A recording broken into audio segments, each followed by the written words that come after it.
Et salut, alors dans cette vidéo, on va étudier graphiquement les extrémas d'une fonction. Alors cette vidéo, elle va faire un peu office d'introduction à la vidéo suivante, dans laquelle on parlera de la méthode pour analyser les extrémas d'une fonction.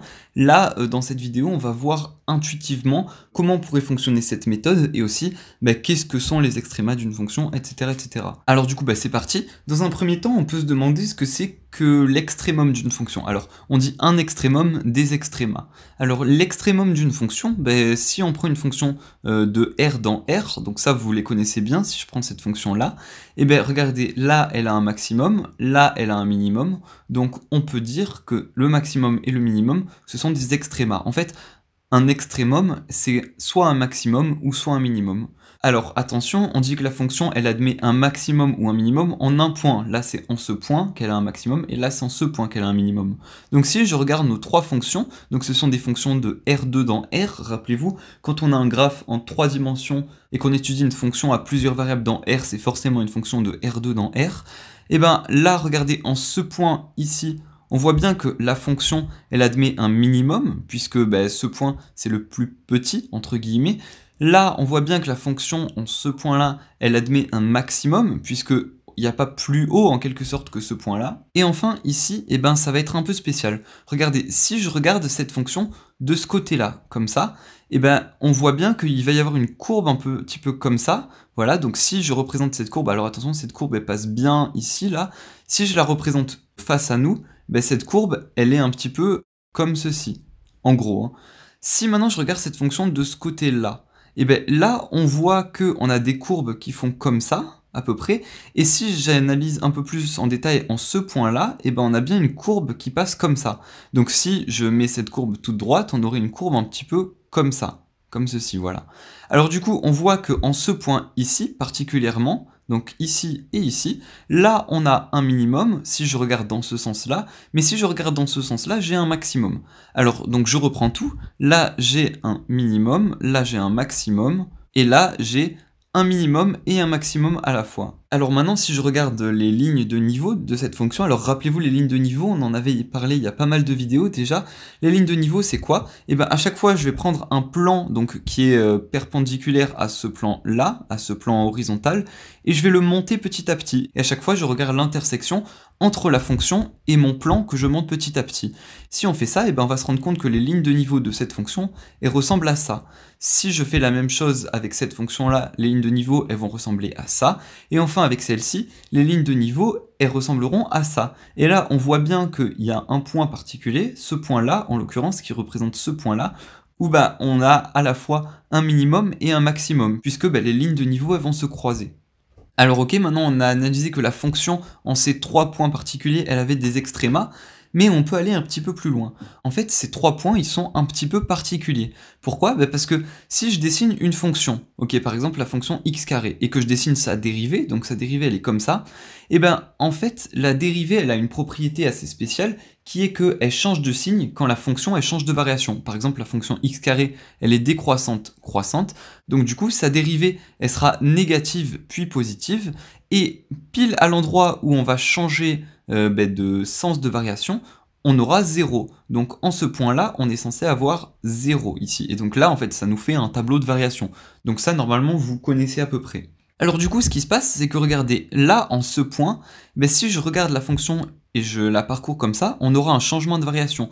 Si je pars de derrière et j'arrive devant, on aura également un changement de variation. En fait, ce point, c'est un point assez spécial, puisque peu importe par où on arrive, dans tous les cas, n'importe où on repartira, on changera de variation. Pareil pour ce point, et pareil pour ce point. Si j'arrive en suivant la courbe que j'ai dessinée en bleu, là je descends, après je monte, donc je change de variation.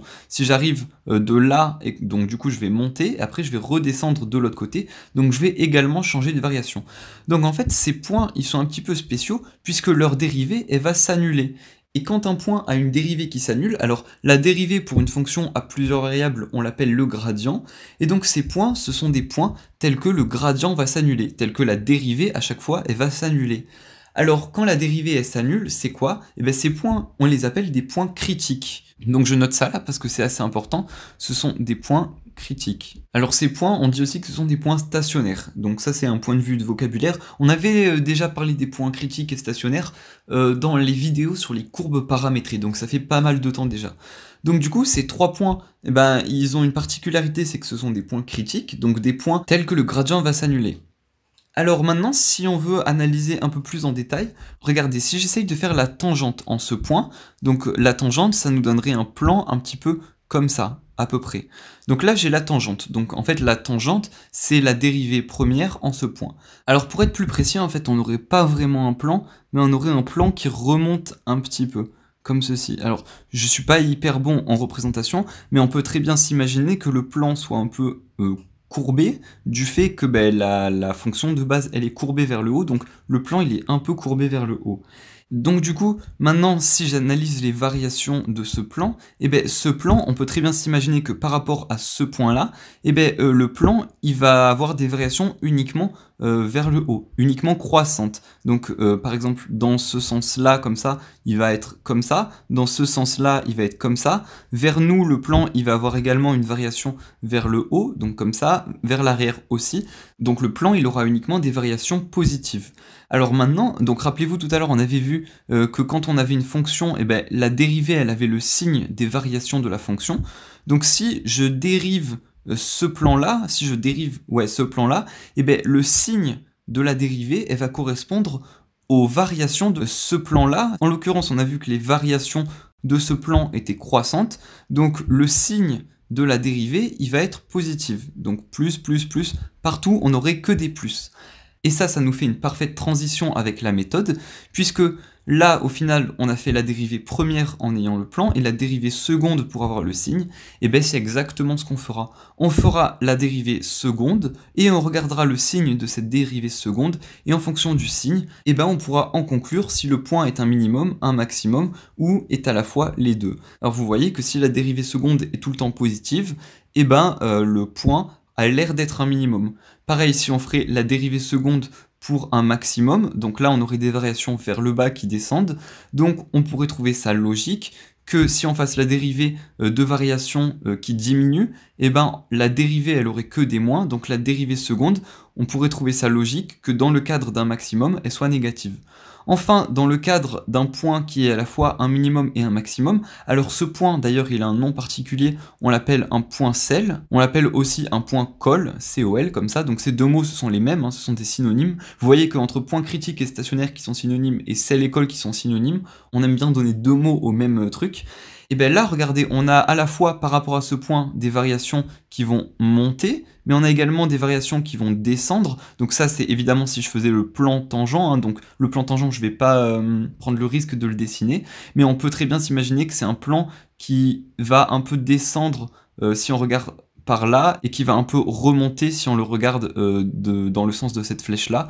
Donc du coup, les variations de la dérivée, elles seront un petit peu, donc là, décroissant, décroissant, et là, croissant, croissant, autour de la courbe bleue. Du coup, étant donné que la dérivée, des fois, elle est décroissante, décroissante, il serait assez logique que pour la dérivée seconde, on trouve des moins. Et étant donné que d'autres fois, la dérivée est croissante, croissante, il serait assez logique qu'on trouve que le signe de la dérivée seconde puisse aussi être plus. Donc à la fois moins et plus. Donc voilà, là maintenant on a vu une explication assez intuitive de la méthode qu'on abordera après. Alors j'espère que vous avez tout bien compris. Le résumé de cette vidéo, parce qu'on a introduit pas mal de trucs qui nous serviront également pour après. Alors pour maintenant, ce qu'il faut que vous sachiez, c'est ce que c'est qu'un extréma, donc soit un minimum, soit un maximum, ou soit les deux. Donc si c'est les deux, on parlera de point cell ou de point col.